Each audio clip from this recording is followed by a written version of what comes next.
Started. For those of you who may not know me, I'm Sue Taylor. I am the chief curator here at the New Mexico Museum of Space History. And today's talk is going to be about the unsung women, heroes of the space race. Without these ladies, chances are we might never have gotten off the ground. I'm not going to be talking about every single woman that was involved in the program. If I did that, we'd be here for the next month.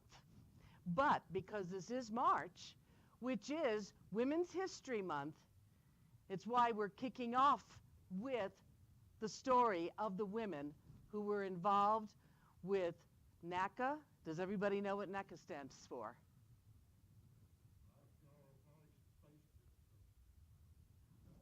That's NASA. NACA. NACA. No, not Napa Auto Parts. Although they might have provided a lot of the parts for the spaceships. Who knows? It is the National Committee, the National Aeronautic Committee. Even I'm forgetting it now. It was the National Advisory Committee of Aeronautics. That was NACA. So that was the predecessor to NASA. And even before that, you had the Langley Memorial Aeronautical Laboratory, which got shortened to just the Langley Research Labs, located in, of course, Newport News or Hampton Roads, Virginia. When we worked, my husband and I, at Colonial Williamsburg, we had several friends who worked at Langley, and one of them actually worked on the space shuttle tiles, which was actually kind of neat. He was a guy though, so I'm not going to talk about him. But I am going to talk about some of the women that you may or may not know about. Pearl Young, 1929. That's when this picture was taken. She was the first woman physicist hired by then NACA. She was only the second woman physicist hired by the federal government.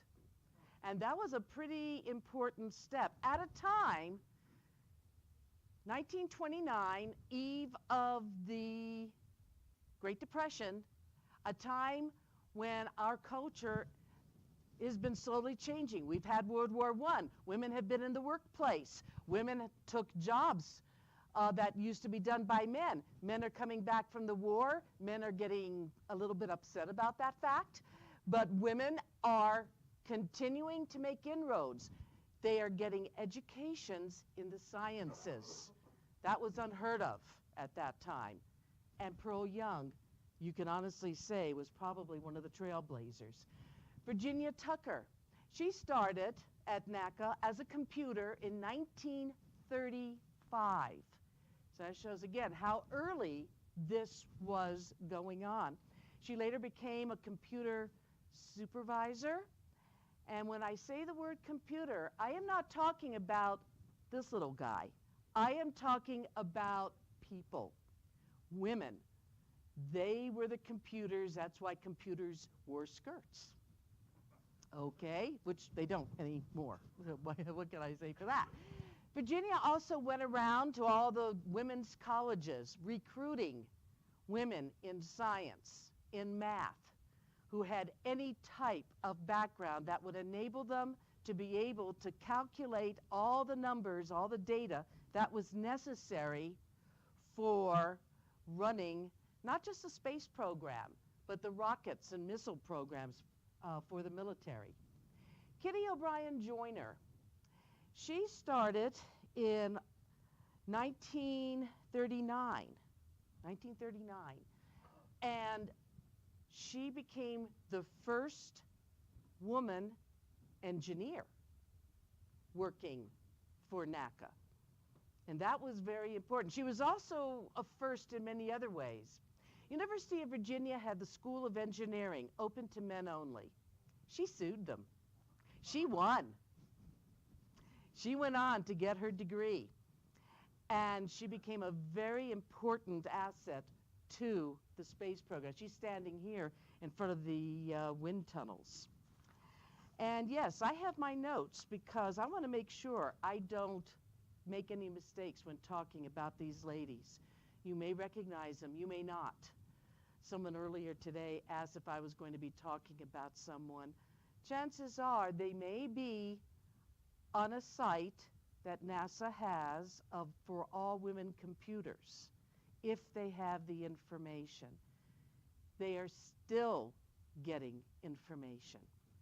And that's what has made the program a little bit difficult, because these women were never recognized officially. These are the Top Secret Rosies, a very good documentary if you haven't seen it. That was done in 2010 by Leanne Erickson. The Secret Rosies were all women skilled in math, and they were recruited to be able to break codes, to do mathematical computations, because it was felt that in a war, math can be the most secret weapon. And that's what these ladies were all about. So even before the space program, you were seeing women getting involved in all sorts of data collections. These two ladies are working with the ENIAC, Electronic Numerical Integrator and Computer. That was developed early in the war, World War II, to be able to, for the Army to track its wartime ballistics data. They needed to do that. And they had women operating the machine here. This is Frances Belis, who later was Spence. And this is Betty Jean Jennings, who later became Jean Bartik. They're at the main control panel. This machine actually operated until 1955 when it was struck by lightning, and yet, believe it or not, it was able to compute more data than had been done by mankind up to that point. So it was a pretty powerful program. Still required women, though, to operate it, because it was felt at that time women were better at data collecting and at focusing on what needed to be done than men. Women could do the repetitive work. Women could do the data collection. Men were too busy. They couldn't focus. That was the feelings back then. Now look who runs the programming. Ames Research Center in California. This is the first staff photo of the ones at Ames, taken in 1940. And what's interesting about this picture, a couple of things. Remember, everything is starting on the East Coast in Virginia. That is where it had its beginnings, at Langley, in Hampton Roads area. Finally, in California, they opened up the Ames Research Center. What is interesting here? 1, 2, 3, 4, 5, 6, 7 women. All the rest are men. Junior engineers who are going to be getting paid $2,600 a year. The women, as computers, have the lowest rating, an entry-level rating, as a GP or GPC, General Program Computer. They're lucky if starting salary is $1,500 a year. Yes, this is 1940. That's still not a lot of money back then, and women were still making less than men. Men, by the way, who had the same skills, the same education, yet making more money. This is a picture that I opened up with, and these are all the human computers that were at the Jet Propulsion Laboratory. What is neat about this is that if you look at this lady right here, that is Janice Lawson. She was the first African-American woman that was hired by JPL. She actually went to college and got a degree in chemical engineering, and later became a chemical engineer. JPL was actually known for giving women and other minorities chances in getting to work. And that was very important because at that point in time, again, this is in 1953, the early 1950s, women are still considered to be house and home. They are not considered to be going out to work. Just as you had after World War I, the women being in the workforce, getting displaced by men. Same thing happened in World War II. Women getting displaced. The Secret Rosies, unlike Rosie the Riveter, Rosie the Riveters got replaced. Secret Rosies, guess what? They did not, because they had a special skill set that others did not have. This is a 1950s group of the staff. Notice 4 foot by 4 foot. Okay, not very large. Supersonic pressure tunnel at Naka Langley. And this is again very important. Notice there are some men, but who's in the front row? The ladies, yes. Miriam Mann, she was a very important person. She went to a black college. She was recruited, 1943. And she actually became one of the first African-American ladies hired by NACA to be a computer. Katherine Johnson. How many of you have seen the movie Hidden Figures?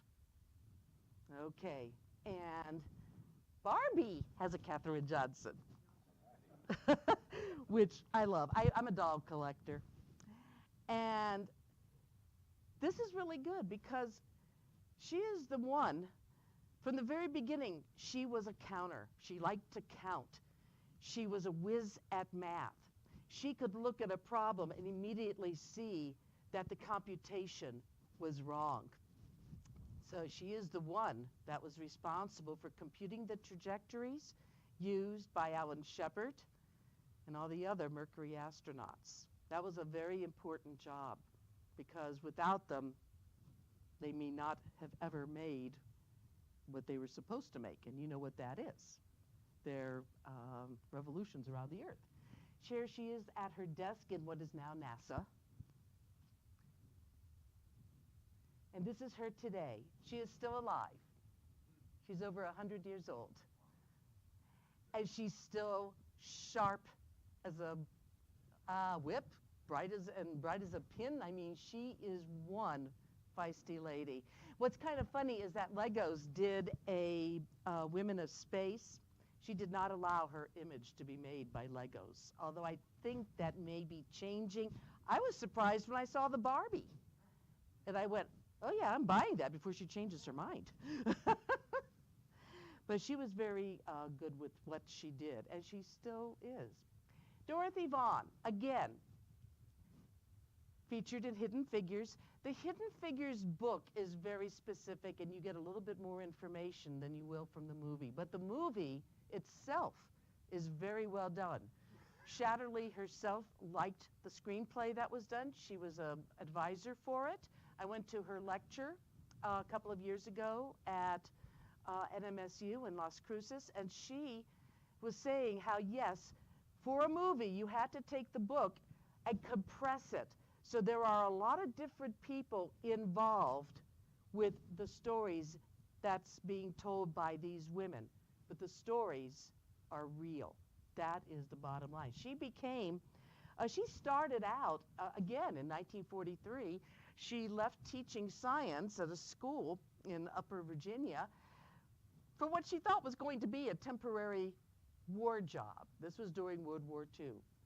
She stayed on and became not only the head of the African-American computers, because again, at this time, you have segregation. You had the white women in one side, you had the African-Americans in another, and she moved up to become the first African-American manager at NASA, And then she went on when she found out that an IBM computer was going to be coming into their area, so her ladies and herself would not lose their jobs. She taught herself how to run that computer and ended up knowing more than the men did. Sorry, guys. Mary Jackson, she's another one that's featured in the movie. She is one that when she was working at NASA, they told her that she should go into engineering. She said she couldn't. Why? I'm a woman and I'm black. Well, what ended up happening was she petitioned the city of Hampton to allow her to go to the University of Virginia's night school, which was being held at the local high school. And she did that. It was called Hampton High School. She went through those night classes, the only woman and the only African-American woman in a class of white males, graduated. She later became a very popular female engineer. Now, let's go back. You remember Kitty O'Brien? Kitty O'Brien, who was the first woman engineer in NACA. Mary Jackson became the first African-American woman engineer in NASA. So again, you have Kitty O'Brien Joyner. I'm doing well since I don't remember names real well. So again, two women, several years apart, but still firsts of their type. Annie Easley, she actually helped develop the code for the Centaur rocket, which was considered the workhorse in the space industry. And later, her code was used for weather, communications, and military satellites. So again, she did some very important work, groundbreaking work. An unnamed woman working somewhere in NASA. And this is part of the problem when doing the research. You have a lot of women, you see a lot of faces, no names. Christine Darden. Christine Darden was another one of the ladies. She started around 1967, so a little bit later in NASA, but that's okay. She did work on supersonic airplanes and sonic booms, testing what they were for.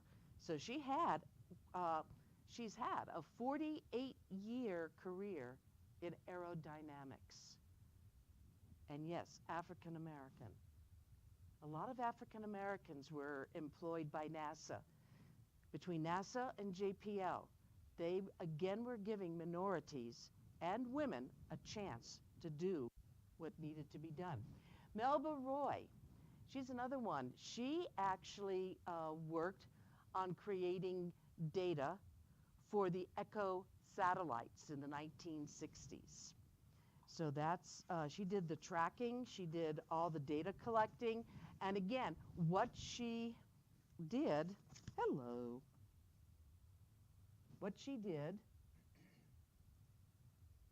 what, you don't want me to talk about you, Melba? Anyway, again, what she did, broke trail, broke path for future research. Now here are some other ladies that worked for NASA. Not famous. You're not going to see a movie about them. You're not going to see anything really written up about them, but yet they were all important to the space race. Betty Stafford, she's the lady on the left here, and Jean Smith. Now, kind of remember that name. And they're staying by their calculators. Understand, guys and girls, this is at a time there are no real little calculators that you have in your hands. You don't have your telephone in your hand. They are using pencils, papers, and old-fashioned calculating machines. Anybody here remember those calculating machines? Yeah, they were a bear, weren't they? And slide rules, and remember that, because I got a picture of a lady using a slide rule. Helen John, okay, are we on here? Helen John, Ann Matson, Rowena Becker, Helen Wiley. We do not know who the others are because they are not named. Again, from JPL, this has been the problem, trying to find these women before they disappear into oblivion and trying to get their stories, their histories. We have an oral history program here at the museum. That's why it's so important. If either me or my assistant, Jim Mayberry, come up to you and say, would you be willing to share your stories? Please do. You don't know, huh? Just not right then. Just not right there. Not right now. But you're all important, no matter how small your part in helping the space race come to fruition. Here's Helen Wiley again, and Julia Lancaster doing their work with, again, assembling data. Pat Boy, Margaret Block, two other ladies at NASA, computers. Millie Woodling, there's Jeannie Smith again, and Margaret Block again. A little bit later, a couple of years later, but not much. Again, computers at NASA.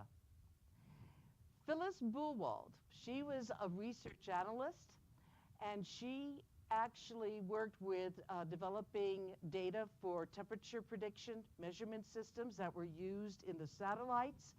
And here she is with them as part of the Explorer 1 team at JPL. The only woman among a team of men, but yet she is, without her, they wouldn't have been able to get their jobs done because she kept all the data on the temperatures, the predictions that the Explorer may be running into. This is a computer who's actually helping to track the Mariner 2. Her male assistant, I'm going to say assistant, but anyway, her male co-worker is getting information. He's giving it to her. She's charting it on the board there. And this is important for when Mariner 2 is going to make its first flyby another planet, which was Venus. This is a manometer board set up for a supersonic wind tunnel, and that's circa 1949. And what they're doing here is, again, measuring, oh, that's beautiful music. Where's it coming from? Angels?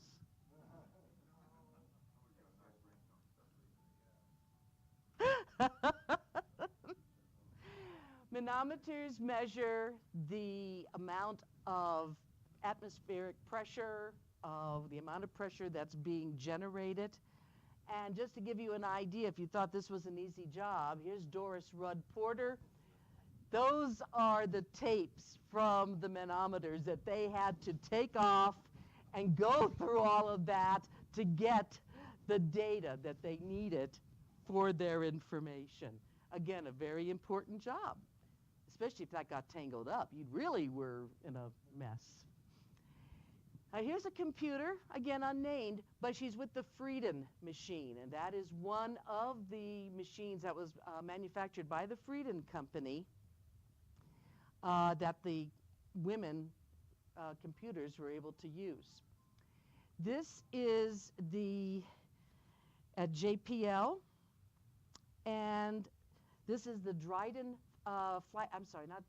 Dryden Flight Center, again in California. Look at all the women computers.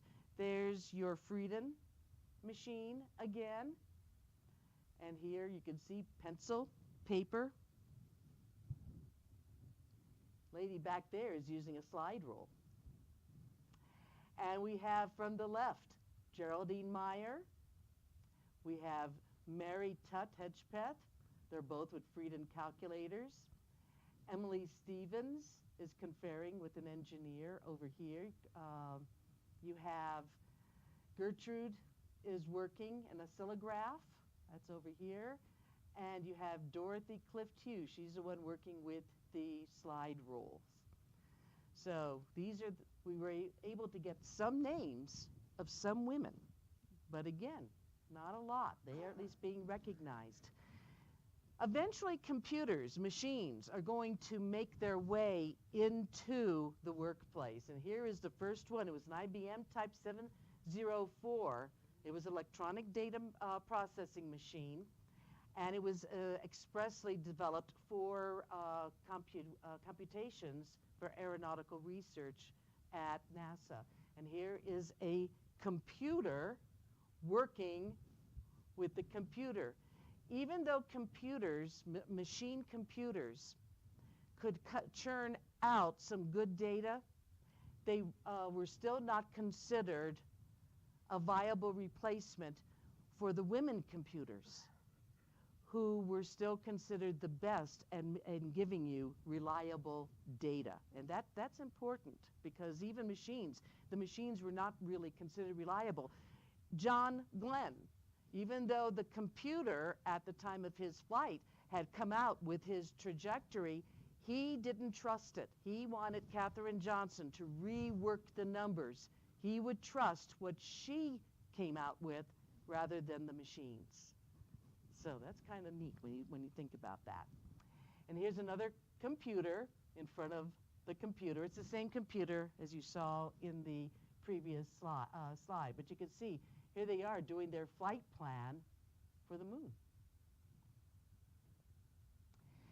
Of course, not all women were computers or engineers or scientists or physicists. They were astronomers. December 26th, last year, 2018, we lost Nancy Roman.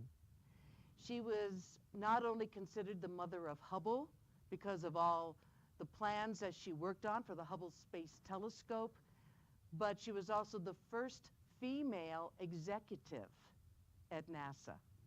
So, again, a very important lady. She will be missed. And this is the Macy Roberts Computing Group at JPL. Macy Roberts is actually this lady right here. You're going to see Helen Ling right there. Those two ladies were the ones responsible for creating the computer pool at JPL.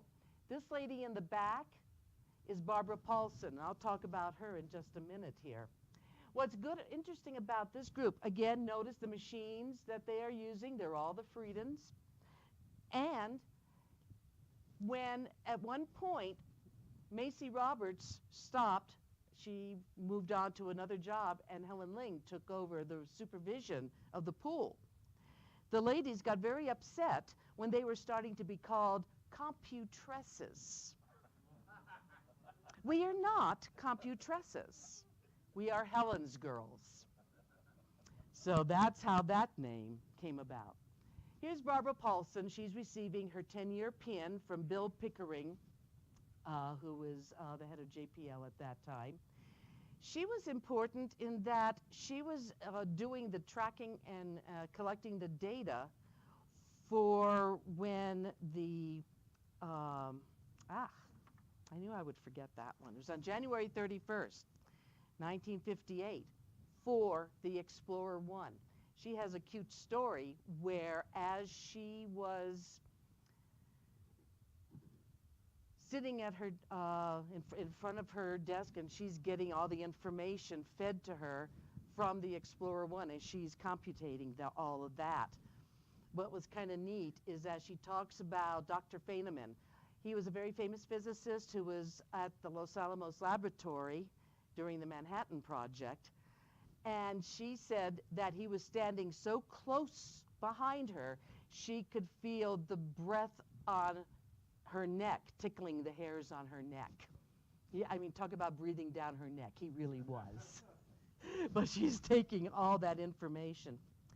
One of the things that came out, or I guess one of the more famous quotes from Helen Ling, one of the supervisors of the computation pool, was, "Men back then always thought they knew more than you did. So if you hire them under you, they're uncomfortable. You're uncomfortable. So I just hired women just out of college. I thought that if you didn't give them a chance, they'll never get a chance." Barbara Paulson was one of those people, one of those ladies. Today you'll see a kid's book out on Barbara Paulson, satellite expert on Explorer 1. Again, trying to get girls interested in STEM programs in science. And here they are at a little dinner get-together. That's Barbara Paulson, Vicki Wang, and there's Helen Ling. And they're still alive, which is kind of neat. This was a 25th anniversary party for Helen Ling. And this is kind of neat because in the first row here, and you'll be seeing her again, Sue Finley, Marilyn Gilchrist, Barbara Paulson. There she is there.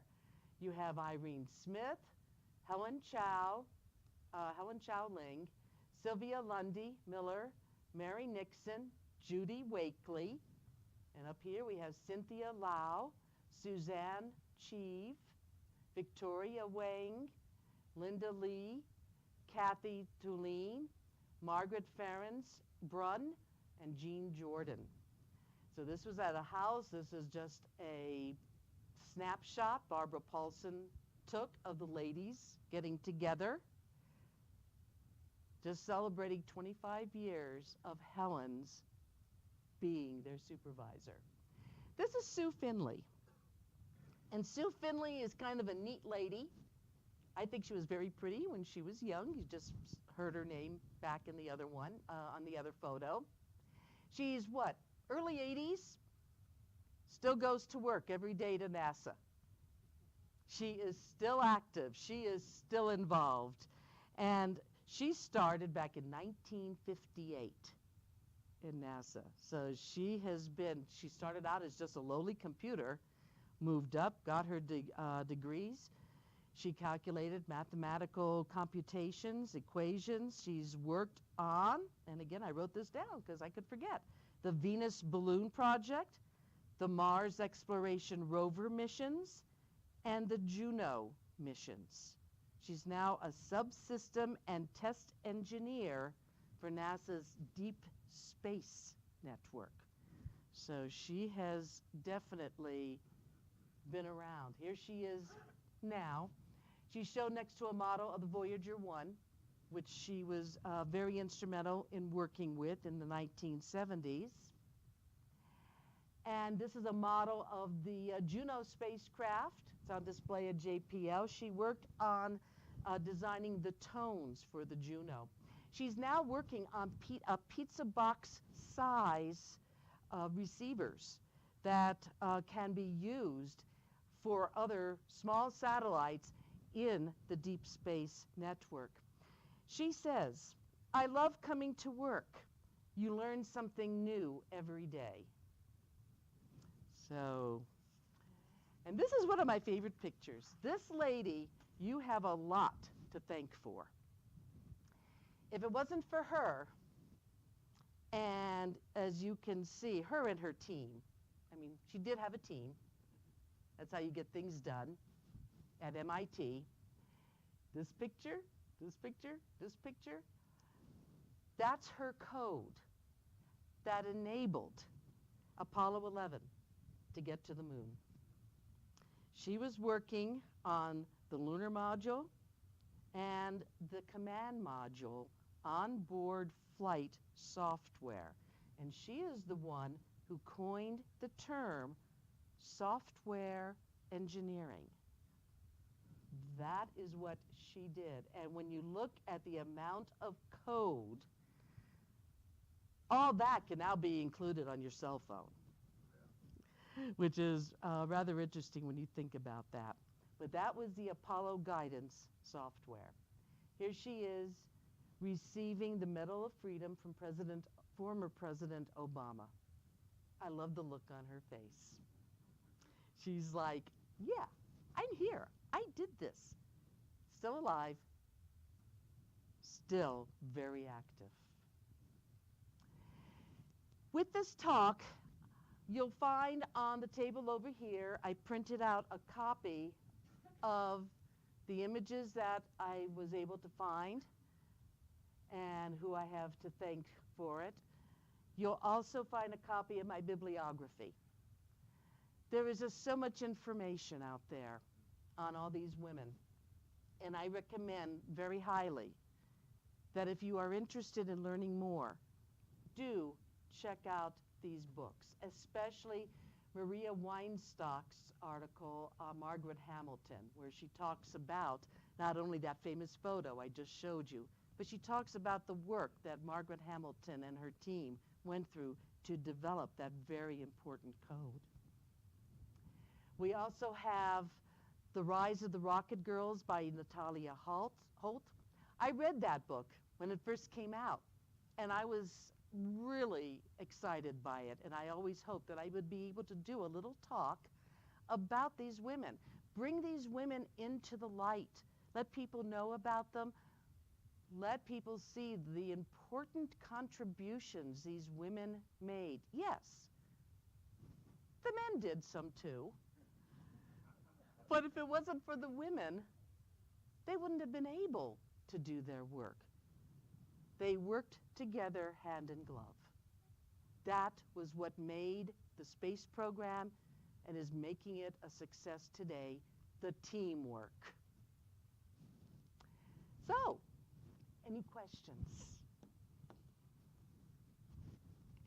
I think the most interesting story I've ever come across is the Mercury 13. Yes. I don't know what happened to those ladies, but it was an interesting program. Those ladies are still around.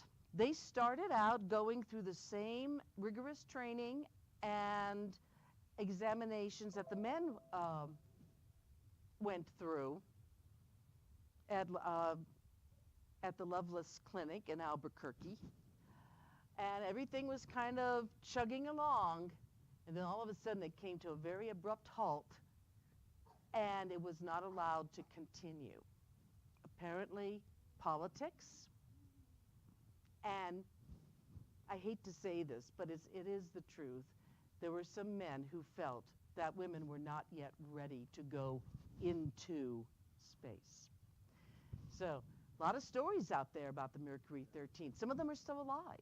Yeah, that book is in the public library. Yes, it is. Yeah, John Glenn is one of the people. He usually gets slammed in that book. Well, you know. Why do you that's the short end of it. Unfortunately, if you're famous, you're going to get both ends. You'll either get praised or you'll get unpraised, one or the other, or both. Yes. Yeah, 30 years ago, I was hired by a lady at NASA Ames to design a assertive telescope. She's the best boss I ever had. And she told me there's a lot of telescope designers out there, but none of them had cryogenic experience. Ah. And this telescope was going to be super cool cryogenically. And I had designed a cryogenic test system for integrated circuits that were infrared. And she said the other thing is you have done thermal analysis of avionics back in the 60s.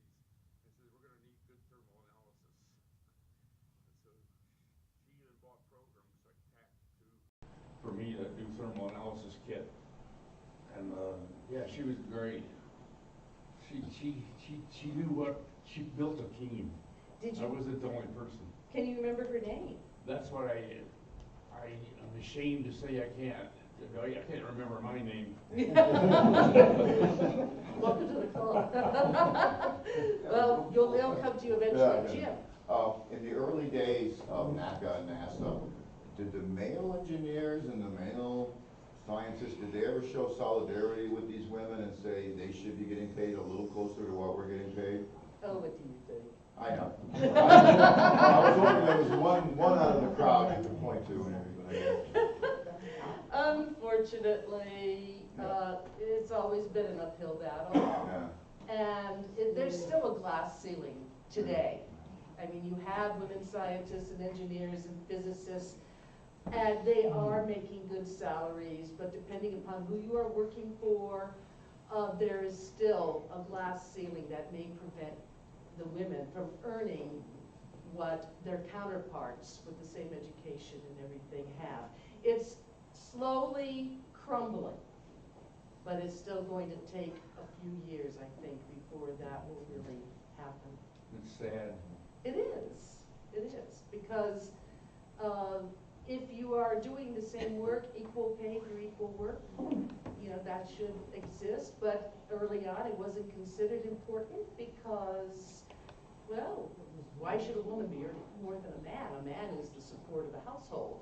But yet, how many women, many of these women, were supporting their own households as well? So, yes, sir.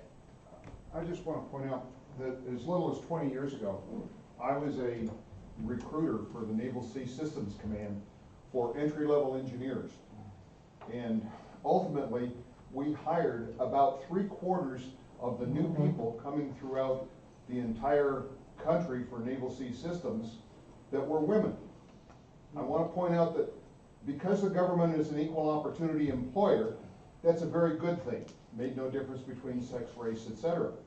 However, when we competed with the private sector, we knew, and you may hear from time to time, that the government pays less. And I think that was probably one of the key factors that we were offering people jobs. The women were taking the jobs because, one, the job was offered, but secondly, maybe the salary was not commensurate, if you will, in the private sector.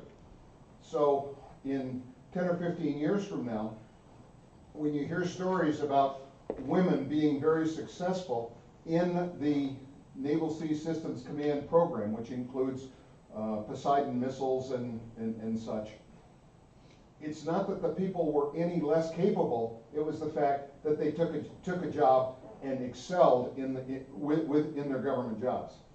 They probably would have done the same thing had they gone into the private sector, but they weren't given the opportunity. That is exactly true. I would imagine there's a lot of that today also. There is. Because the government does offer less, and not everybody looks at the benefits for the long term.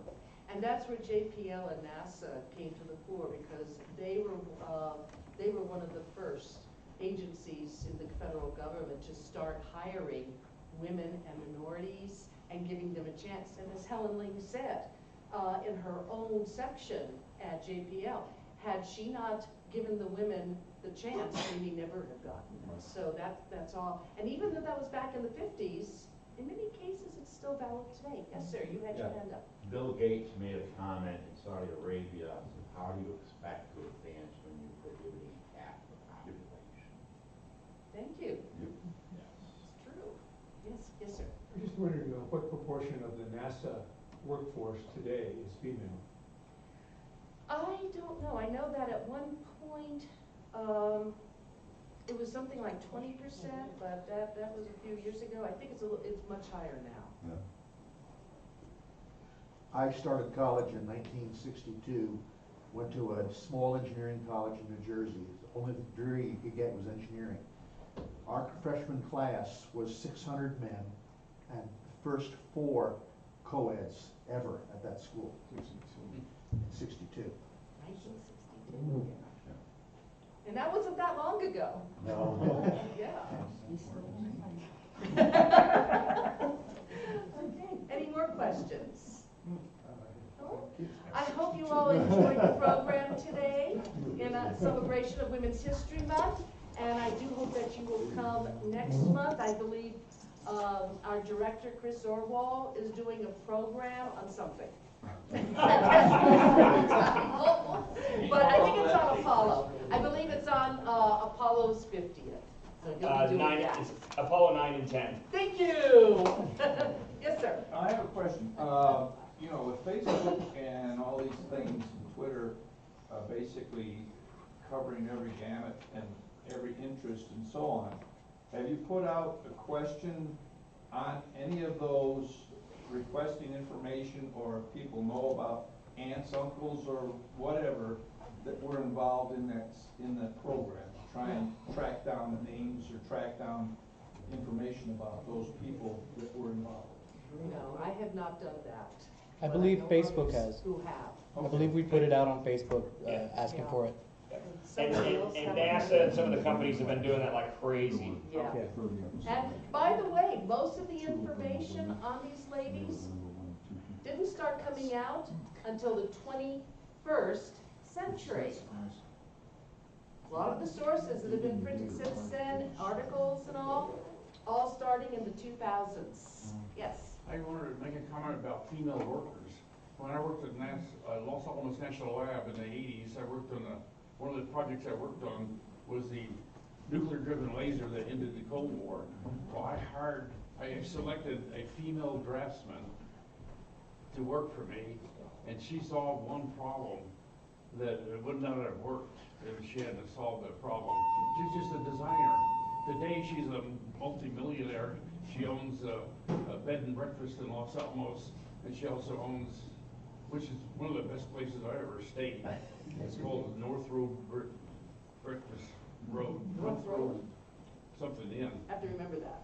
And it's $75. I mean, it's great. You meet people from all over the world there. And she also owns the 5th best bar and grill in Los Alamos. Her name is Kathy Mothler. Oh, yeah, and she owns the, I know the bar and grill you're talking about. Kathy Mothler, yeah. Yeah. Great person. Yeah, and a bunch of us, when we had our New Mexico Museum, not New Mexico Museum of Space History, the New Mexico Association of Museums conference in Los Alamos a couple of years ago, we ate at that grill. Oh, it's And got bar. where it has the frozen bar that you set your drink on. Yeah. Stays cold to the last drop. Yeah. Did you see that? Yeah. April, do you have anything to share with us? Before April does, I just found the numbers just slightly over 1/3 of NASA's employees are female. Thank you. All I right, knew it's gone up. Yeah. ladies and gentlemen, coming up in March, we have quite a few things happening. Next Saturday, March 9th, is our Science Saturday. It's going to be down in the front classroom in the theater. Our education director, Dave Bueling, is going to be putting on hands-on experiments and classes for kids, for our youngins. So if you have any children, grandchildren, please come on. It's a free event. It starts at 10 to 12? That sounds right. Yes, it does. Okay, so it starts at 10 to 12. March 23rd, Miss Sue and Jim will be doing the Into the Vault behind the scenes with satellites. That will be located where? Upstairs in the satellite area. At 3B. 9 o'clock. At 9 o'clock. Actually, we'll be starting down here so people can get their donuts and coffee so they can be awake when we take them up to the 3rd floor and be talking to them, and they know what we're going to be saying. And I'm pretty sure she'll have that coffee hot before you get there. Oh, that's not me, that's Jim. Oh, He no, is the oh. coffee The only reason she extraordinaire. keeps me around. I'll tap into that next time. And then just so that you guys all know, coming up the first Saturday of April is our biannual Trinity Site Tour. Registrations are available online right now. We have added a new aspect this round. Instead of after the event, you come in and do a guided tour with the executive director after the day out at Trinity. We're doing it Friday night, the night before. And there is hors d'oeuvres and a lecture, and then the guided tour will be that evening as well. I believe it starts at 6, but don't hold me to that. What date? That will be April 5th, the day before the Trinity Site Tour, which is April 6th. And that, will that be streamed? Good question. I don't know. Probably not. That's probably going to be very seclusive to the Trinity for signing up and going on the tour with us. So, let's see, Trinity Site Tour, I believe that's it. Our next one is going to be with Chris. That's going to be April 5th, Friday. So, oh, you'll get, Pretty busy. I was going to say, if you do it, if you come and see us that morning, and that evening, you'll just get a double dose of Chris that day. All right. All right, and that's all I have, and we want to thank you very much for coming and joining us today. I want to thank Sue for a great talk, because she's not